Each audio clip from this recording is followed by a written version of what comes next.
Hello, and welcome to the level guide for R5A1. So let's get started by talking about the loadouts you're going to want for this level. And please keep in mind that these are only suggestions. These are what worked for my group. They may not work for yours, so just feel free to modify them to do, whatever you see fit for you and your team. That being said, what I recommend you take is at least a bio tracker, a mine deployer, and 2 sentry guns. As long as you don't use sniper sentries, you should be fine. Sniper sentries really just aren't all that good for this level. In terms of weaponry, you can use whatever you feel the most comfortable with. I like using the pistol and the hell rifle though, because hell rifle obviously overpens enemies. They like to line up during alarm doors. Super simple, kill a bunch of dudes in one shot. For the pistol, 3 bullets kills, 1 to the head, 2 to the body. And it also, with the new buff it got this run down, has a really good stagger. You can just shoot an enemy once, they get stunned for like a second and a half, cancel their attack if they're about to start one. Really good for keeping people off your team. So when you first arrive in the level, your main objective will be to make your way towards a terminal located in Zone 63 in order to lift the lockdown to Zone 64. Once you do that, it'll allow you to continue onwards to the main objective. If you are doing the extreme objective, you're going to want to list the zones 192, 193, and 194 to find plant samples. You're going to look for a total of 6 plant samples within 2 of those zones. If you have that, you're good to continue. Otherwise, you might want to consider restarting because it's going to save you a lot of headache later on. Once you get all that figured out, you can start getting down to business. You start off in Zone 61, and you're going to need to make your way to Zone 63 to activate the terminal command. So, how do you get there? Well, first thing you're going to note is that in Zone 61 and in Zone 62, there are these black cocoons that are hanging from the ceilings, and these 2 zones are absolutely covered in these things.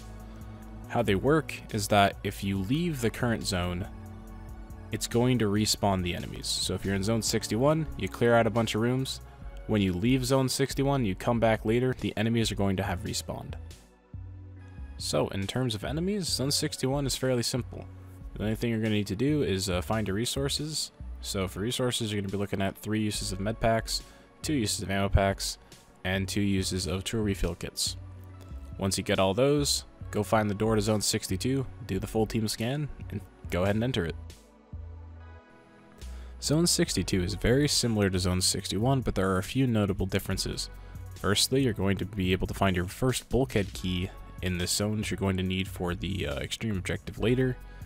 And you're also going to find a cell, which you will need to power the security door to Zone 63.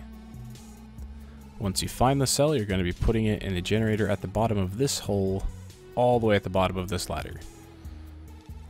If you can't find the cell, be sure to hop on the terminal and ping it, and while you're pinging that, be sure to ping the resources because you're going to find 3 uses of medkits, 2 uses of ammo kits, and 1 use of a tool refill kit.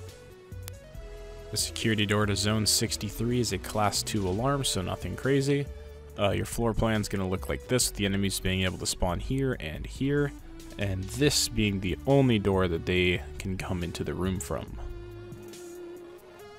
Go ahead and put down your mines and sentry guns, and then whenever ready, pull the door, do the scans, and finish the alarm. So, Zone 63 is very similar to Zones 61 and 62. It's more of the same enemies, but you will also be able to find a scout in this zone along with your main objective. The terminal for your main objective you can find in room E, and you will need to put in the command override lockdown in order to lift the lockdown to Zone 64.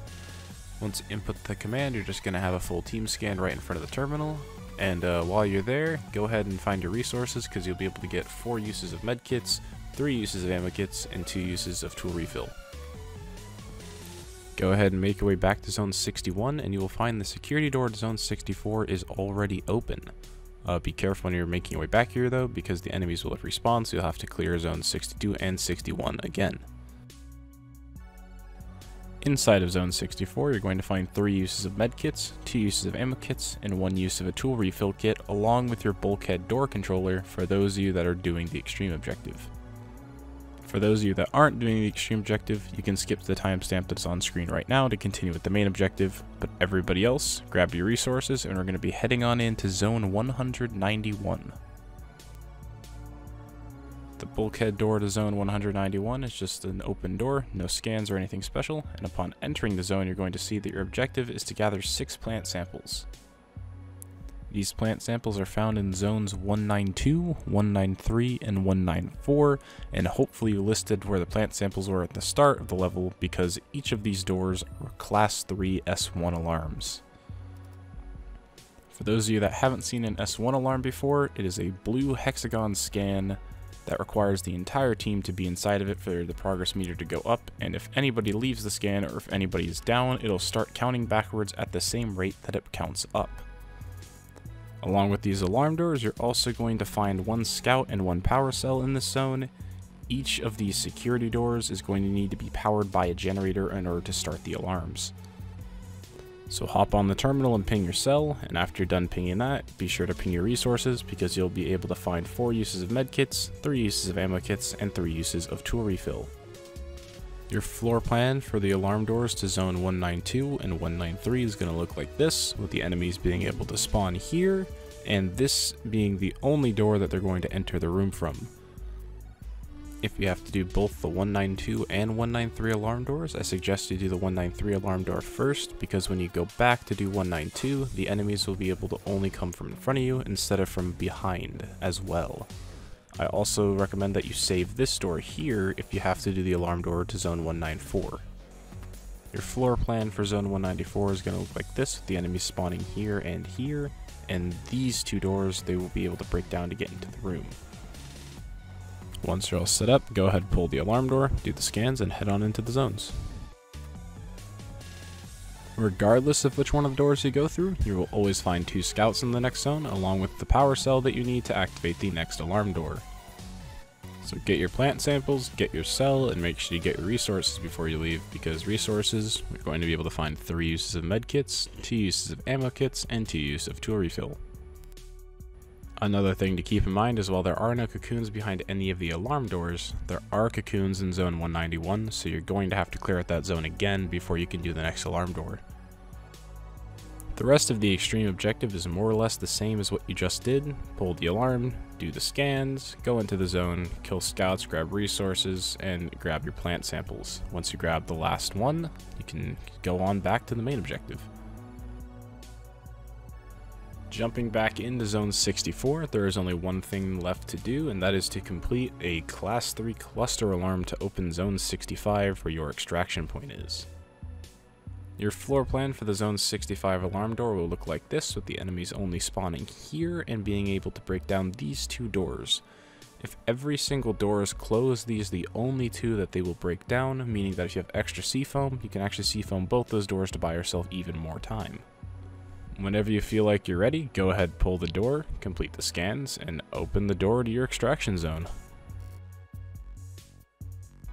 And there you have it, you're basically done. All you need to do is just reach the extraction scan, stand in it, complete it, and you have finished R5A1.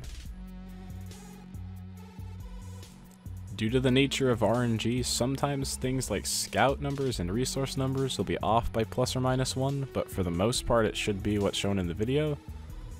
Outside of that, I don't really have anything else. If you think I missed something, go ahead and comment it. I'll do my best to correct it, but outside of that, that's all I got. You guys have fun.